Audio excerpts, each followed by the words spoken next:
بسم اللہ الرحمن الرحیم۔ شروع اللہ کے نام سے جو بڑا مہربان نہایت رحم والا ہے۔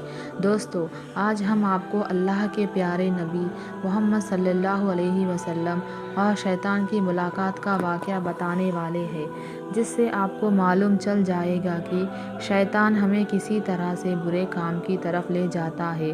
اللہ کے نبی اور شیطان کے بیچ کیا باتیں ہوئی تھی، کیا سوالات اور کیا جواب ہوئے تھے، وہ سب کچھ آج ہم آپ کو بتائیں گے۔ جب اللہ تعالیٰ نے حضرت آدم علیہ السلام کو بنایا، فرشتوں اور شیطان کو اللہ تعالیٰ نے حضرت آدم علیہ السلام کو سجدہ کرنے کا حکم دیا تھا، تو سب نے سجدہ کیا، لیکن شیطان نے سجدہ کرنے سے انکار کر دیا۔ اللہ تعالیٰ نے بھی شیطان کو لعنت کے ساتھ جنت سے نکال پھینکا۔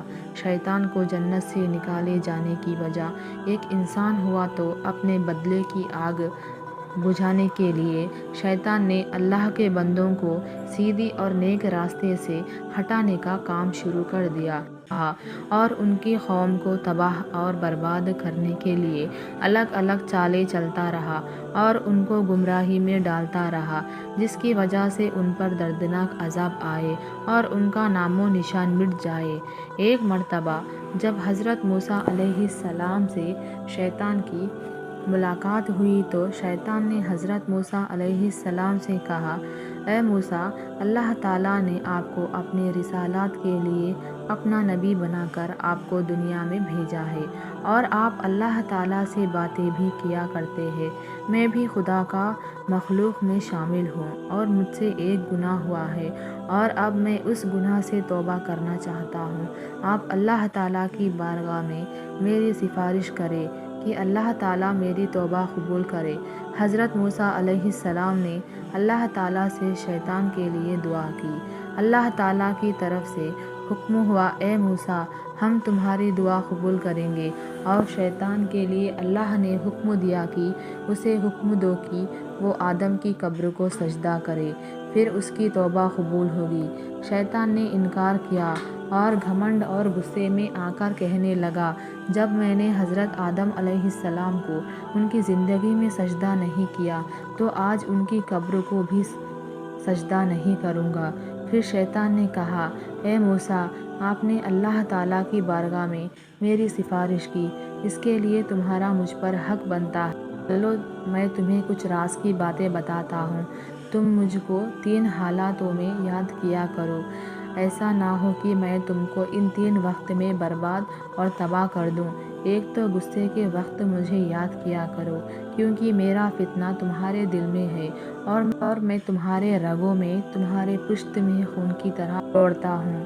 دوسرا، نیک کام کے وقت مجھے یاد کیا کرو، کیونکہ میں انسان کے پاس اس وقت جاتا ہوں جب وہ کوئی نیک عمل کر رہا ہوتا ہے، اور کام کرنے سے روکتا ہوں۔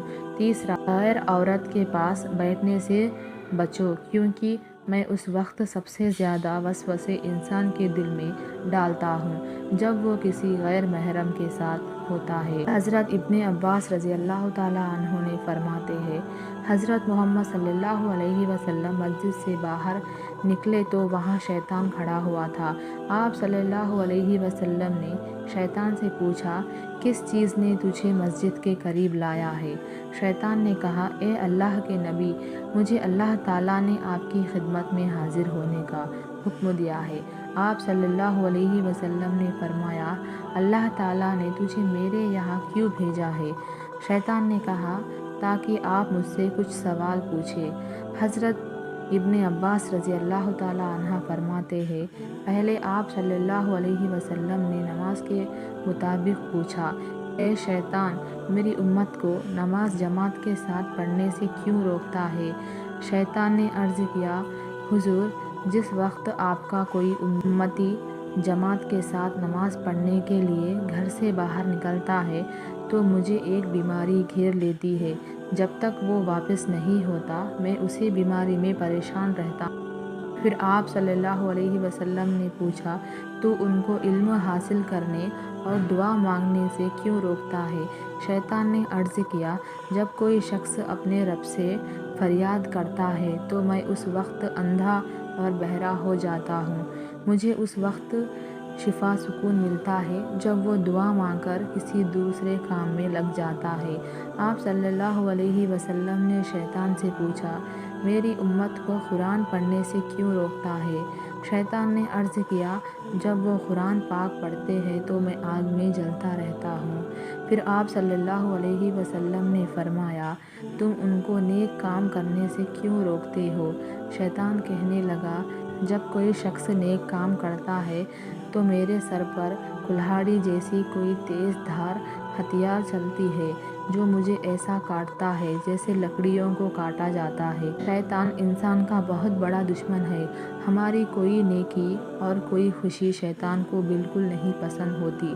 شیطان تو چاہتا ہے جیسے اسے حضرت آدم علیہ السلام کی وجہ سے جنت سے نکالا گیا، اسی طرح حضرت آدم علیہ السلام کی اولاد کو بھی جنت میں جانے کا موقع نہ ملے اور یہ جہنم میں ڈال دیے جائے، جس طرح شیطان اور ان کی اولاد کو جہنم میں ڈال دیا جائے گا۔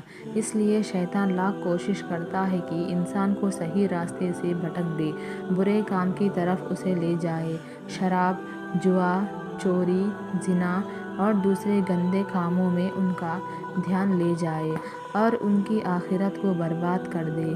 اللہ تعالیٰ سے دعا ہے کہ وہ ہمیں شیطان کے مکر و فریب اور اس کے برے چالوں سے بچائے۔ آمین۔